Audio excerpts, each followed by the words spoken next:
Hello, and welcome to Sonata She Wrote, the channel where we occasionally swim away from the waters of sonata form and head over to Schubert's beloved song cycle, Die schöne Müllerin, of which you've just heard the piano introduction to the first song. This video will be a very limited overview about the song cycle, and then we'll dive into both the poetry and the music. Die schöne Müllerin, or The Pretty Miller's Daughter, is a cycle of poetry composed by Wilhelm Müller. Yes, Müller. Unfortunately, we'll be dealing with Wilhelm Müller, the Müllerin herself, and the Müller, or Miller, who is the focus of this cycle. Wilhelm Müller is a German poet and peer of Schubert. His death dates are 1794 to 1827. He died only 1 year before Schubert and was only a few years older than him. I encourage you to take a look into Wilhelm's life, as it's certainly interesting, and, unfortunately, it does resemble the main character of the song cycle, perhaps a bit more than he would like to admit. The trajectory of this cycle is of the miller, initially just going a-wandering, but then discovering the pretty maiden of the mill. This young woman is, unfortunately, not a person to the miller, but rather an object, an icon. In German, a Frauenbild, or woman picture. Gotta love those German words. We see and hear little of the miller's daughter, so that the young man can worship her unimpeded by reality. Thus, the story reaches us through his own warped perceptions, and therefore the plot is relayed through a very unreliable narrator. The entire cycle can be summarized as follows. Our miller goes wandering off the job. He hopes for the love of the miller maid. He then deludes himself into believing his love is reciprocated. A hunter arrives, and the miller's daughter falls for the hunter. Who wouldn't, if your only other option is the miller? And finally, well, I won't spoil the ending, but suffice it to say, the artwork I've chosen to open with, and that is appearing now, will make much more sense. It is the cover art of a recording of Fritz Wunderlich's recording of Die schöne Müllerin, made by the artist Frank Bazo. If I haven't made it clear already, I want to emphasize what an absolute loser the miller is. In today's parlance, we might call him an incel, or say that he's chronically online.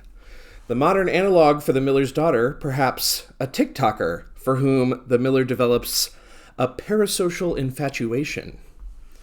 Both Schubert and Wilhelm Müller were of course aware of the failings of the miller, and at various times the curtain will part and we'll experience either the poet or the composer's perspective on this complete scrub of a man.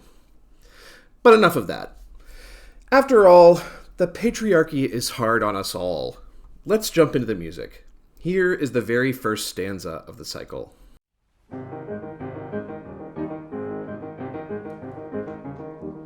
Das Wandern ist des Müllers Lust, das Wandern. Das Wandern ist des Müllers Lust, das Wandern. Das muss ein schlechter Müller sein, dem niemals fiel das Wandern ein. Das Wandern, das Wandern, das Wandern, das Wandern.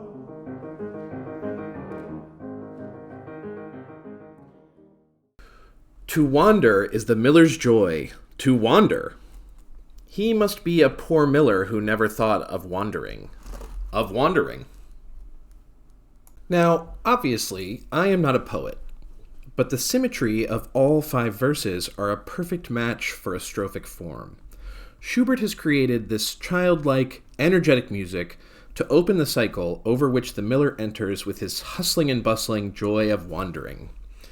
The music, in fact, constantly repeating 1-5-1, almost seems as though it could go on forever. It's not until the line, "He must be a poor miller who never thought of wandering," that Schubert darkens the texture up a bit.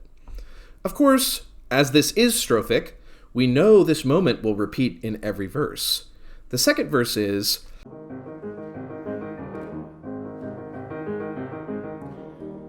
Vom Wasser haben wir wir's gelernt vom Wasser. Vom Wasser haben wir's gelernt vom Wasser. Das hat nicht Rast bei Tag und Nacht, es stets auf Wanderschaft bedacht. Das Wasser, das Wasser, das Wasser. The vocalist, whose name is Randall Scarlata, is cleverly using much more legato in this verse to represent the flowing of water. Indeed, Schubert's hustling and bustling 16th notes almost sound as a babbling brook underneath him. The water, or more accurately, the brook, Bach in German, is the only other voiced actor in this piece. And although the text over Schubert's minor chords is a little dark, after all, who doesn't like a nice rest? This music also foreshadows the role of the brook in the rest of the song cycle that we'll uncover later. Das sehen wir auf den Rädern, ab den Rädern. Das sehen wir auf den Rädern, ab den Rädern. Die gar nicht gerne stille stehen, die sich mein Tag nicht müde drehen. Die Räder, die Räder, die Räder, die Räder.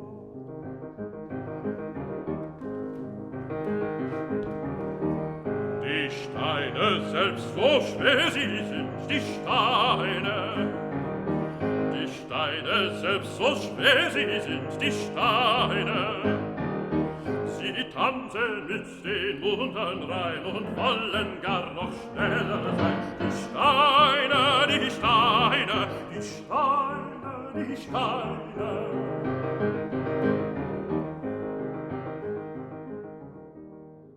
In verse 3 and verse 4, you can see how cleverly Schubert has composed this music. As I mentioned before, the texture of the opening bars of the song, ever present even if the harmonies do change in the third line, give a sense of the infinite. Schubert has taken the water, the mill's water wheels and gears, and the mill's stones, with their implication of unceasing, even infinite turning, and enhanced it with the seemingly never-ending texture of this song. I also love how the vocalist changes his tone and expression to carefully match each stanza. Is there another interpretation here, though? Spinning wheels and gears?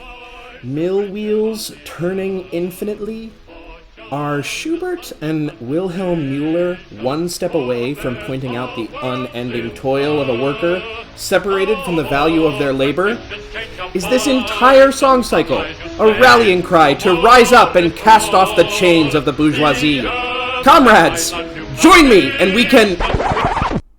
I mean, never mind. It's probably not that.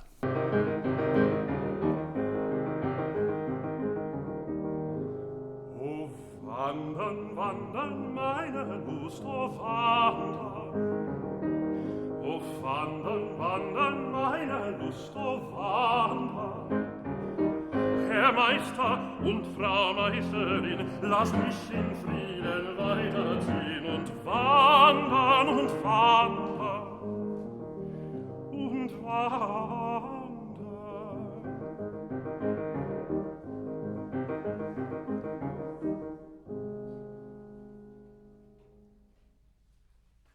Is our little Miller only asking now, mid-wander, so to speak, for permission to leave his job? Well, better to ask forgiveness than permission, they say. I'd like to leave you with a short passage written by Susan Youens, a well-known German leader scholar and professor at the University of Notre Dame, that appears in her Cambridge Music Handbook to Die schöne Müllerin. At the end of each stanza, Schubert repeats the refrains fourfold, complete with a pianissimo echo, and there lengthens the accented syllable to a crotchet, emphasizing words with a near magical power for the Miller: stones, wheels, water, and wandering in yet another way. The fourfold repetition is incantatory. Schubert's Miller casts a spell on himself by repeating key words of great suggestivity and then ventures forth under their sway. Obviously, this is only skimming the surface of this song, but I hope this video helped to add a layer of appreciation to this beautiful music. I encourage you to check out the full song and score, which is quite short, elsewhere on my channel. Up next, Wohin, or Where.